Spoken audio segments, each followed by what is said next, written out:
O oligopólio é uma estrutura de mercado caracterizada pela existência de poucas empresas. Então, ele vai estar ali entre o mercado de competição perfeita, que apresentam várias empresas, e o monopólio, que apresenta apenas uma empresa no mercado. Então, o oligopólio, como ele tem essas poucas empresas, né, então não é só uma, como no caso do monopólio, a gente vai ter que, mesmo que eles tenham bens homogêneos, eles vão exercer um certo poder de mercado. Então, de modo geral, os oligopólios eles não vão ser tomadores de preços, como no caso lá da competição perfeita. E como eu falei, o oligopólio está entre o mercado de competição perfeita e o monopólio. Então, a quantidade que ele oferta vai ser menor do que a quantidade socialmente eficiente, mas vai ser maior do que aquela quantidade que a gente encontra no monopólio. Já o preço, ele vai ser maior do que o preço que a gente encontra lá no mercado de competição perfeita, mas ele vai ser menor do que o preço que a gente encontra lá no monopólio. E aqui, para facilitar os cálculos, a gente vai utilizar os duopólios. Então, a gente vai ter oligopólios de apenas duas empresas. Então, no oligopólio, o equilíbrio do mercado vai ser encontrado a partir das possíveis interações que as firmas podem ter entre si. E elas são as seguintes: as firmas podem interagir simultaneamente, né, quando elas vão determinar o preço ou a quantidade ao mesmo tempo, sequencialmente, quando elas determinam o preço e a quantidade uma atrás da outra. Então, aqui a gente vai ter uma firma que vai ser a líder e outra firma que vai ser a seguidora. E também tem a situação do conluio, que é quando as firmas se juntam e escolhem o preço ou a quantidade juntas. O primeiro modelo que eu trouxe é o Cournot-Nash, que é um modelo onde as firmas estão interagindo, escolhendo a quantidade ao mesmo tempo. Então, aqui nesse caso, como ela não conhece a quantidade exata que a sua concorrente vai ofertar, ela vai tomar a sua decisão, né, de quanto vai ofertar a partir de uma função de melhor resposta. Então, nesse contexto aqui, a firma ela vai supor uma quantidade fixa para a sua concorrente, e aí, a partir dessa suposição, ela vai determinar a sua produção ótima. Então, aqui eu trouxe um resumo mais ou menos de como a gente vai resolver uma questão envolvendo uma escolha de quantidade ao mesmo tempo. Aqui no caso da firma 1, ela vai primeiro assumir que a firma 2 vai produzir uma quantidade Q2, e como a gente tem que o preço de mercado depende da quantidade total, nosso preço vai estar em função tanto da quantidade 1, que é a quantidade que a firma 1 vai ofertar, quanto dessa quantidade Q2, que é a quantidade que a firma 2 vai ofertar. E aí, quando a gente for maximizar o lucro da firma 1, a gente vai ter que a CPO dela, né, que é a condição de primeira ordem, a gente vai derivar a função de maximização do lucro em relação ao Q1 e igualar a zero, né, para achar a CPO. E aí, a partir dessa maximização, a gente vai encontrar uma curva de reação, que ela vai expressar justamente uma quantidade Q1 que a firma 1 vai ofertar em função da quantidade Q2. Aí, a gente vai fazer basicamente o mesmo para a firma 2. A gente vai seguir a lógica de assumir que a firma 1 vai produzir uma quantidade Q1, e aí, ao resolver esse problema de maximização, né, fazendo também a CPO, a gente vai encontrar também uma curva de reação que vai determinar uma quantidade Q2 em função da quantidade Q1. Aí, a gente vai poder substituir um Q1 no Q2, né, porque a gente vai ter as duas relações para poder encontrar qual que seria o nosso preço e quantidade de equilíbrio do mercado. Exemplo numérico desse primeiro modelo e diz o seguinte: seja um duopólio com firmas cujas funções de custo são idênticas, dadas por CI igual a 60 QI. Então, a gente vai substituir aqui nesse 1 ou 2, né, que é para firma 1 ou 2.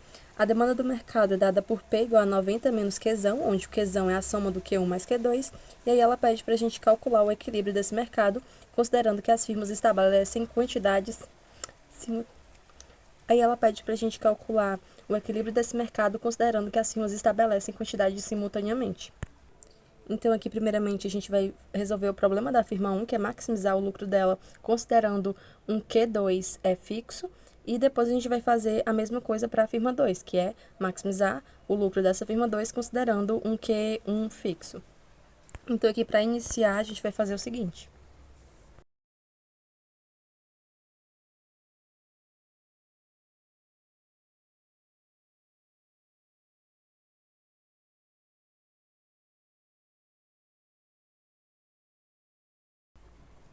Então, como eu disse, a gente vai ter que maximizar o lucro da firma 1, considerando que a quantidade dela vai ser Q1. E aqui a gente vai ter a nossa receita total, que é a multiplicação do nosso preço, que é 90 menos Qzão. Mas como a gente sabe, né, o nosso Qzão é Q1 mais Q2, então a gente vai substituir isso aqui depois, vezes a quantidade Q1, menos o nosso custo total, que é 60 vezes Q1. Então, aqui, para iniciar, a gente vai substituir esse Q1 mais Q2 no lugar desse Qzão. Então, a gente vai ter 90 menos Q1 menos Q2, isso tudo multiplicado por Q1 menos o custo total, que é 60 vezes Q1.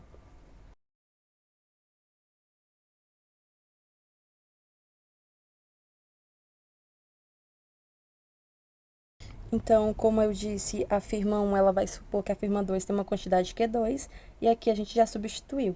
Então, a gente vai só resolver, a gente vai multiplicar o 90, o menos Q1, menos Q2 pelo Q1, de subtrair o 60 Q1 para depois calcular a CPO.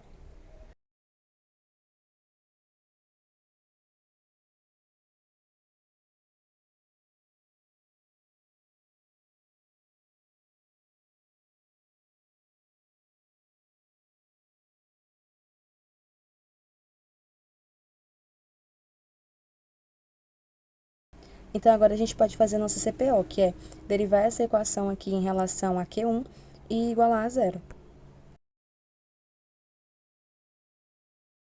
Derivando a equação em relação a Q1 e igualando a zero, a gente vai encontrar isso daqui. Só que, como eu falei, a firma 1, a gente vai encontrar, para a firma 1, a gente vai encontrar uma função de reação com Q1 em função de Q2. Então, a gente vai isolar o Q1 aqui para ficar com Q1 igual a alguma coisa Q2.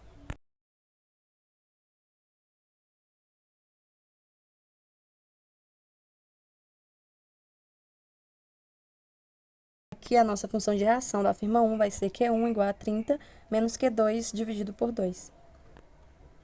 Agora a gente vai fazer o mesmo para achar qual que é a curva de reação da firma 2.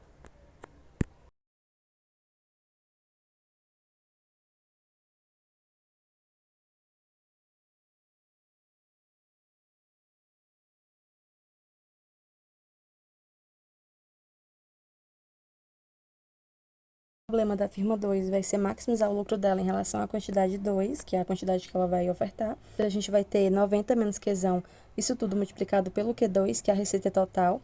Mas como eu falei, né, o Qzão é a soma de Q1 mais Q2, então a gente vai ficar com 90 menos Q1 menos Q2, isso tudo multiplicado pelo Q2, menos o nosso custo total, que é 60 Q2. Então, agora a gente vai resolver essa maximização aqui até chegar à parte da CPO.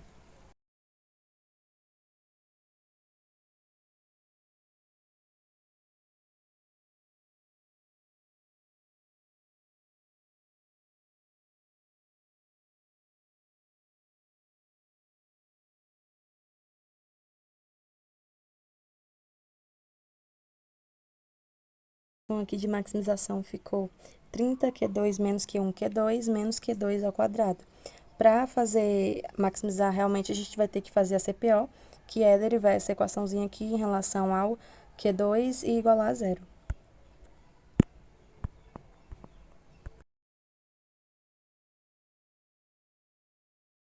E da mesma forma que a gente fez lá na firma 1, que a gente igualou a zero e depois colocou em evidência o Q1, aqui a gente vai colocar em evidência o Q2, porque é a quantidade que a firma 2 vai ofertar.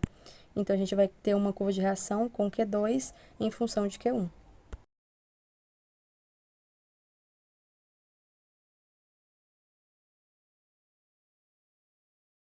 Aqui vai ser a nossa curva de reação da firma 2.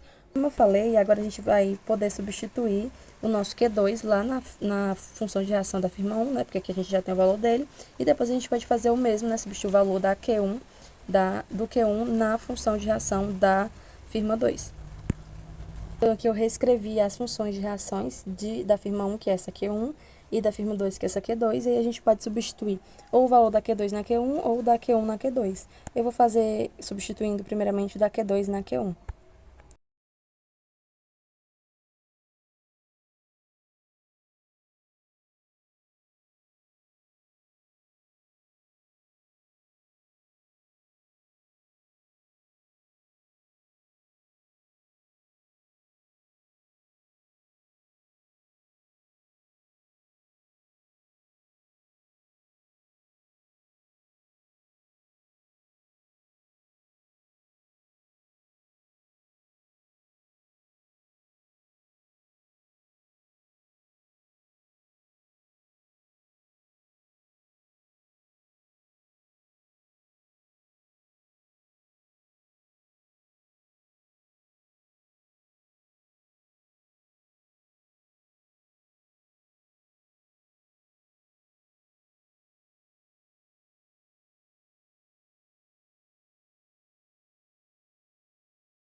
Então, a firma 1 vai ofertar uma quantidade de 10.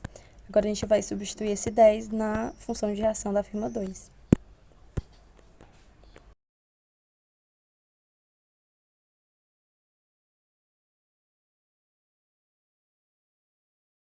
Então, aqui, substituindo o Q1 no Q2, a gente encontra um Q2 também igual a 10. Aí, agora, a gente vai poder calcular qual que é o nosso preço de equilíbrio, porque a gente já tem a nossa quantidade ofertada pela firma 2, que é 10, e pela firma 1, que também é 10. Então, como a gente viu, o Pzão, que é o preço, é igual a 90 menos Qzão, que é a soma desses dois. Então, o nosso Qzão vai ser 20 e o nosso preço vai ser 90 menos 20, que vai dar um preço igual a 70. E um Qzão igual a 20, como eu falei. No segundo modelo Bertrand-Nest, as firmas vão escolher os preços ao mesmo tempo. Então, como os bens são homogêneos, a gente não vai poder ter uma distinção de preços, já que se uma firma escolhesse um preço maior do que o da outra, essa firma que escolheu o preço maior iria sair do mercado porque ela não venderia. Então, como elas escolhem ao mesmo tempo, elas não vão conhecer o preço da outra firma quando elas forem determinar o seu preço. Então, elas vão ter um incentivo para reduzir o seu preço o máximo possível. Isso só vai ser esse preço só vai alcançar o seu menor valor possível quando a gente tiver um preço igual ao custo marginal. Isso porque se o preço for menor do que o custo marginal, a gente vai ter um prejuízo. Então, o menor preço que elas podem ter é quando o preço for igual ao custo marginal. O terceiro modelo é o Stackelberg de quantidade. Então, as firmas vão escolher as suas quantidades uma atrás da outra. E como eu falei, nesses modelos que têm interação sequenciais, a gente vai ter sempre uma firma líder e uma firma seguidora, onde a firma seguidora ela vai observar a ação da líder e tomar a sua decisão, e a firma líder vai ter uma vantagem competitiva. E essa vantagem competitiva vai ser refletida na indução retroativa, que na teoria dos jogos significa que a gente vai resolver o problema de trás para frente. Então, a gente vai primeiramente resolver o problema da firma seguidora e depois o da líder. Então, a firma líder ela vai utilizar a função de reação que a gente vai encontrar ao resolver o problema da seguidora e vai incorporar essa função de reação como uma restrição no seu problema de otimização. Então, como eu falei, a gente vai primeiramente resolver o problema da firma seguidora, que é maximizar o lucro dela, e aí quando a gente calcular a nossa CPO, a gente vai encontrar uma curva de reação. E aí essa curva de reação ela vai ser expressa em uma quantidade ótima Q2, que é a quantidade que a firma seguidora vai ofertar, em função da quantidade que a firma líder vai produzir, que é Q1. Já a firma 2, ela vai utilizar essa curva de reação da firma seguidora como restrição da sua otimização. Então, a CPO da nossa firma líder 1 já vai nos dar a nossa quantidade que a firma líder vai produzir, que no caso aqui é tá Y1, mas é Q1. Então, aí a gente vai poder, já com o valor do Q1, calcular o valor de Q2 e também do preço, né? Todas as outras informações que faltam para a gente achar o equilíbrio do mercado.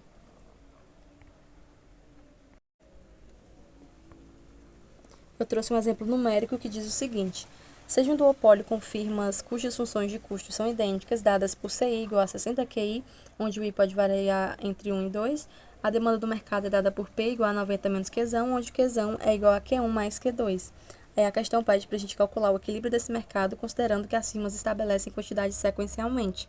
Essa questão tem os mesmos dados daquela questão lá do Cournot-Nest, só que aqui eles vão estabelecer quantidades uma atrás da outra. Então, a gente vai ter uma firma líder e uma firma seguidora.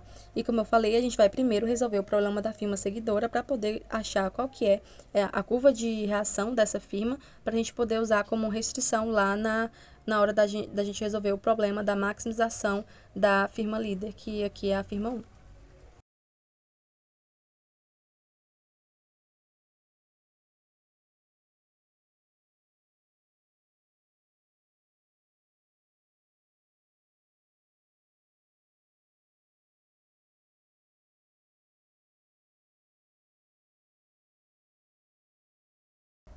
Então, esse daqui vai ser o problema da firma seguidora, é maximizar o lucro dela em relação à quantidade que ela vai produzir.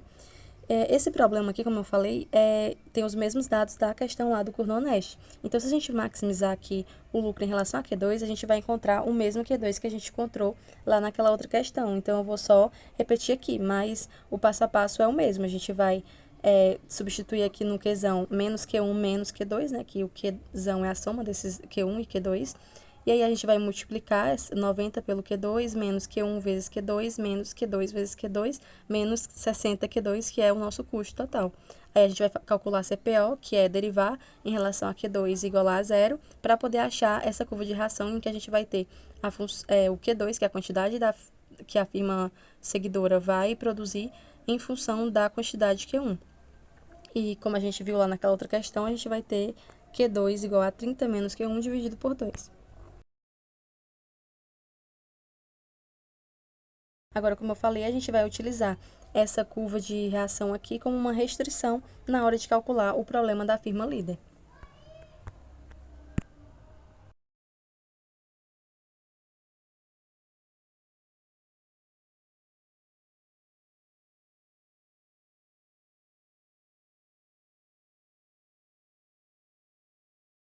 Então, o problema da líder também é maximizar o lucro dela em relação à quantidade que ela vai produzir.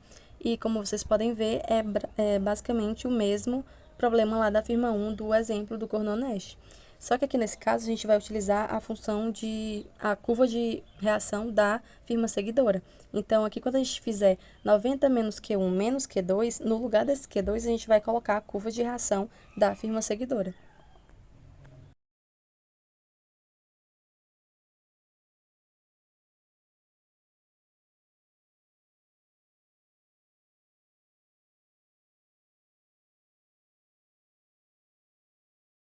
Aí eu coloquei no lugar dele a curva de reação da firma seguidora, que é 30 menos Q1 dividido por 2. Aí a gente vai resolver normalmente até chegar a CPO para a gente passar o restante das informações.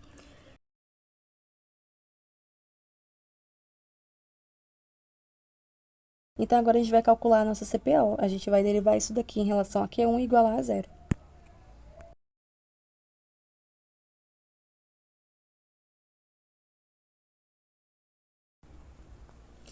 Então, a firma 1 vai ofertar uma quantidade igual a 15. Então, como a gente já tem o valor do Q1, agora a gente vai só substituir o valor do Q1 lá na função de reação da firma seguidora para achar o Q2.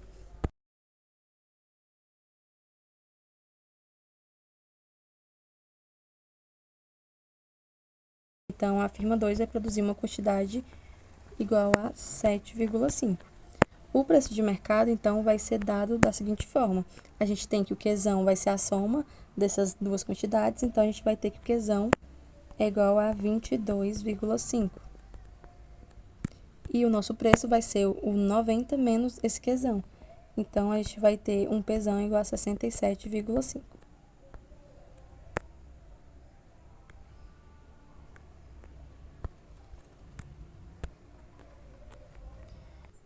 O quarto modelo é o Stauffenberg de preço. Então, aqui as firmas vão determinar os seus preços uma atrás da outra. E como a gente vai ter também aquela questão de ter uma firma seguidora e uma firma líder, a firma líder ela vai determinar o preço dela e a firma seguidora vai repetir o mesmo preço da líder, porque os bens vão ser homogêneos. Então, para a gente resolver uma questão de Stauffenberg de preço, a gente vai seguir aquela mesma ordem lá de resolver primeiramente o problema da firma seguidora e depois o problema da firma líder. Resolvendo o problema da firma seguidora, a gente vai ter que ela vai ser a tomadora de preço, né? Ela vai observar o preço da firma líder e vai repetir. Então, ela vai maximizar o seu lucro considerando esse preço que foi escolhido pela líder. Então, a CPO da nossa firma seguidora vai nos dar que o preço vai ser igual ao seu custo marginal. E aí, a partir disso, a gente vai determinar qual que vai ser a oferta da seguidora, que vai ser chamado de S em função do preço de equilíbrio. Já a firma líder, ela vai apresentar uma vantagem competitiva, que é conhecer a oferta da seguidora. Então, ela vai atender o restante da demanda que falta, que é a demanda residual. Então, a firma líder, ela vai escolher uma combinação de preço e quantidade de um modo que a gente tenha a receita marginal sendo igualada ao custo marginal. Põe o mercado com demanda dada por P igual a 100 menos Qzão e operando por duas firmas com funções de custo. O custo marginal da firma seguidora é 4QS e o custo marginal da firma líder é 0,4QL. E aí ela diz, se as firmas determinam o preço de forma sequencial, calcule o equilíbrio neste mercado. Então, a gente vai ter que utilizar justamente essa questão do Stauffenberg de preço. Então, a gente vai começar da mesma forma, resolvendo o problema primeiramente da seguidora.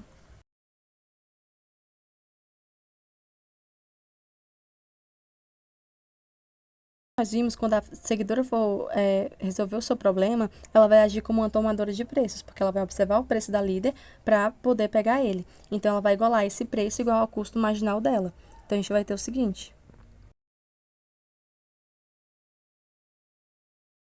Então, o preço vai ser igual a 4QS, que é a quantidade da seguidora.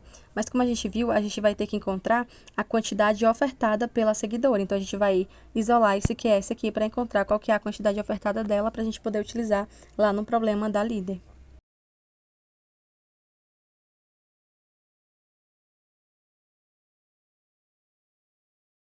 Então, aqui a questão deu que a demanda é dada por P igual a 100 menos Q. Então, a gente pode isolar aqui esse Qzão para saber qual que é a demanda residual.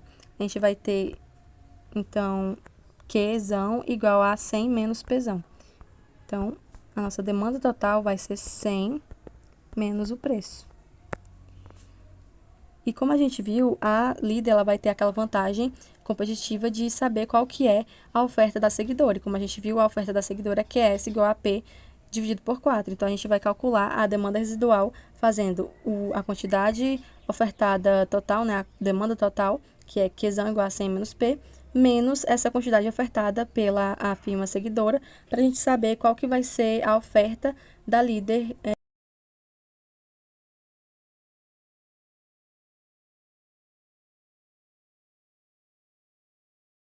Então, aqui, como eu falei, a demanda residual vai ser a quantidade que a líder vai ofertar. Então, a gente pode substituir aqui, no lugar desse DR, o QL.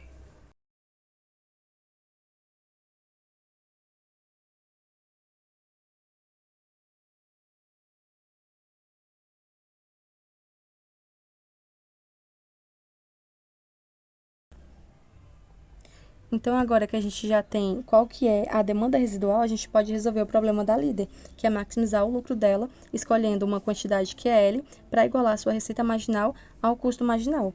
Então, a gente vai primeiramente calcular qual que seria a nossa receita total da líder para poder calcular a receita marginal dela e igualar ao custo marginal que a questão deu. Para achar a nossa receita total, a gente vai multiplicar o nosso preço pela quantidade, que é QL. Então, a gente vai aqui, a partir dessa demanda residual que a gente encontrou, a gente vai isolar o Pzão e depois multiplicar por QL.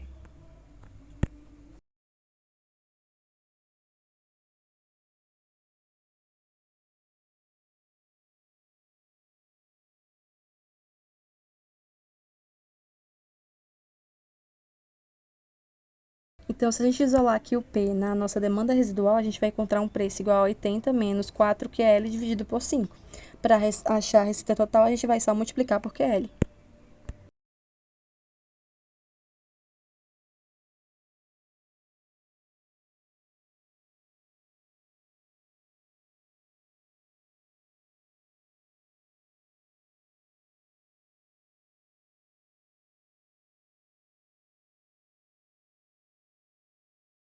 Então, a nossa receita total vai ser 80QL menos 4QL ao quadrado dividido por 5. Agora, a gente vai calcular a nossa receita marginal da líder para poder igualar ao nosso custo marginal. Se a gente calcular a receita marginal, a gente vai ficar com...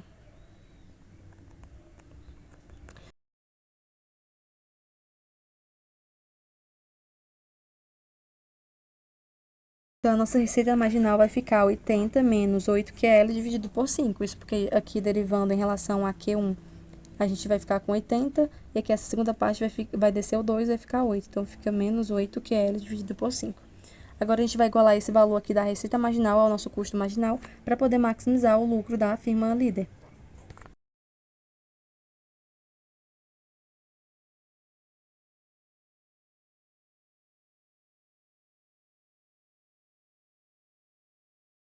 A quantidade que a firma líder vai ofertar vai ser 40. Então, como a gente já tem aqui a quantidade que a firma líder vai ofertar, a gente pode encontrar, né, o preço de equilíbrio a partir da nossa curva de demanda da líder. Então, a gente vai substituir esse QL lá na curva de demanda que a gente encontrou da demanda residual, né, da firma líder, para poder achar o nosso preço de equilíbrio.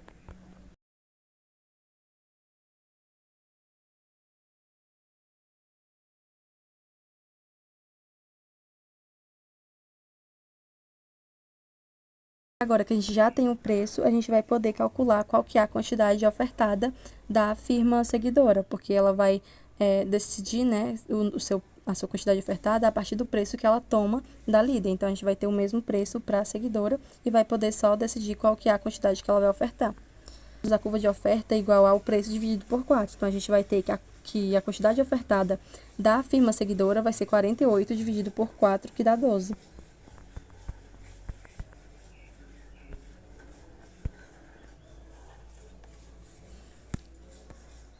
E aí, a gente pode encontrar, né, qual que é o nosso Qzão, somando o nosso QL, que é 40, com o nosso QS, que é 12. Então, nosso Qzão vai ser 52. Então, a última forma das firmas interagirem entre si é quando elas escolhem o preço e a quantidade juntas, né? Elas vão formar cartéis e vão operar como se fossem um monopólio. Um exemplo numérico de quando as firmas formam conluio. A gente vai ter, seja um duopólio com firmas cujas funções de custo são idênticas, dadas por CI igual a 60 vezes QI, onde o I varia entre 1 e 2. A demanda do mercado é dada por 90 menos Qzão, onde o Qzão é a soma do Q1 com o Q2. Aí ela pede para a gente calcular o equilíbrio nesse mercado, considerando que as firmas formem um cartel. Então, aqui nesse caso, como eu falei, as firmas vão agir como se elas fossem um monopólio, né? Apenas uma empresa. Então, a gente vai maximizar o lucro delas juntas. A gente vai fazer o seguinte.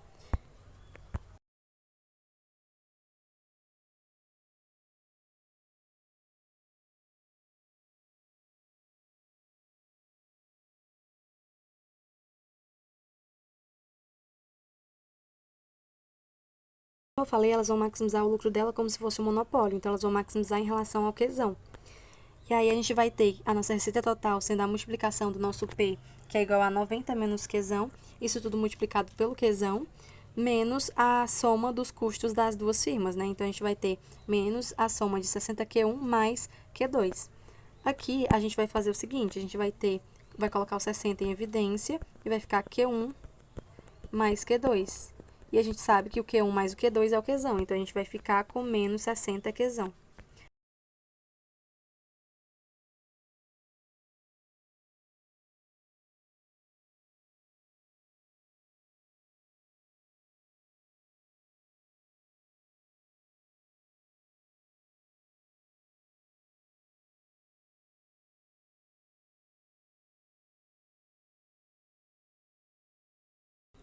Então, a gente tem que a quantidade em cartel vai ser igual a 15. Aí, a gente vai poder calcular quanto que vai ser o preço também em cartel. A gente vai fazer 90 menos o Qzão, que é 15, que vai dar... Então, aqui o nosso Pzão é 75. Além disso, os cartéis são considerados estruturas instáveis. Isso porque sempre vai ser vantajoso para uma das firmas trair o acordo que foi feito, porque assim ela vai ter um lucro maior. Então, nesse modelo aqui, o cartel vai acabar sempre que uma das firmas trair. E aí, a partir desse momento, elas vão passar a competir no modelo Cournot-Nest, que é quando elas vão decidir a quantidade ao mesmo tempo. Então, para que um cartel seja considerado estável, ela vai ter que seguir o seguinte. A gente vai ter que o lucro do cartel durante todo o período vai ter que ser maior do que o lucro do desvio, né, do momento da traição, mais o lucro que as firmas teriam atuando como Cournot-Nest. Agora eu trouxe um exercício numérico para a gente entender como que funciona o conluio, a traição do conluio, no caso.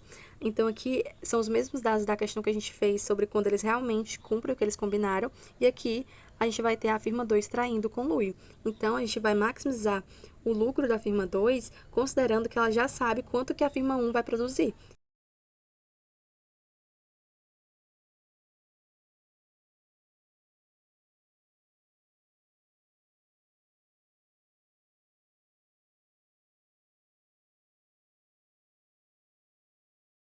Então, esse daqui é o problema da firma 2 que vai trair, né? Ela vai maximizar o lucro dela em relação à quantidade que ela vai produzir, que é Q2, então a gente vai ter a receita total, que é 90 menos Q1 menos Q2 vezes Q2 menos o custo total, que é 60 Q2.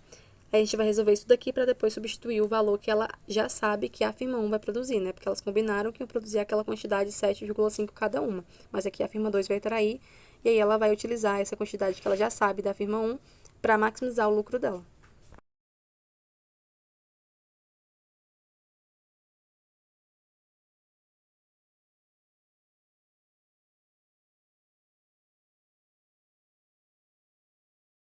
Então, a gente encontrou isso daqui. Ficou 30Q2 menos Q1Q2 menos 60Q2. Mas, como eu falei, para maximizar o lucro dela, ela já vai considerar a quantidade que a firma 1 vai produzir, que é 7,5, que foi o que eles combinaram. Então, a gente vai colocar no lugar desse Q1 aqui 7,5 e vai derivar isso tudo em relação a Q2 e igualar a zero para achar a quantidade que a firma 2 vai produzir após a traição.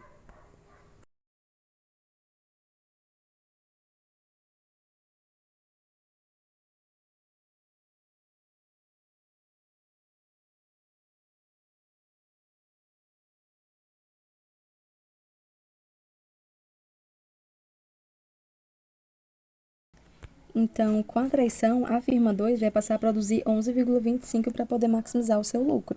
Então, já que a quantidade de Q2 agora é 11,25, o nosso Qzão não vai ser mais 15.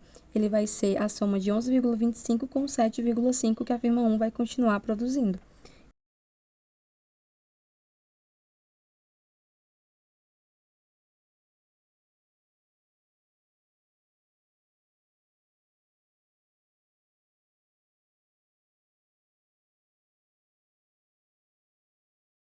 Então, nosso Qzão é 18,75 e aí a gente pode calcular qual que é o nosso preço. A gente vai fazer 90 menos Qzão, que dá 71,25. Então, o nosso preço de equilíbrio vai ser 71,25. E aí, se a gente multiplicasse o preço de equilíbrio pela quantidade de Q2, a gente veria que o lucro que a gente vai encontrar aqui vai ser maior do que se a gente multiplicar o preço 71,25 pela quantidade de Q1. Então, nesse momento da traição, a firma 2 que traiu vai ter um lucro maior do que a firma 1. E aí, a partir desse momento, né, elas vão passar a competir no modelo Cournot-Nash.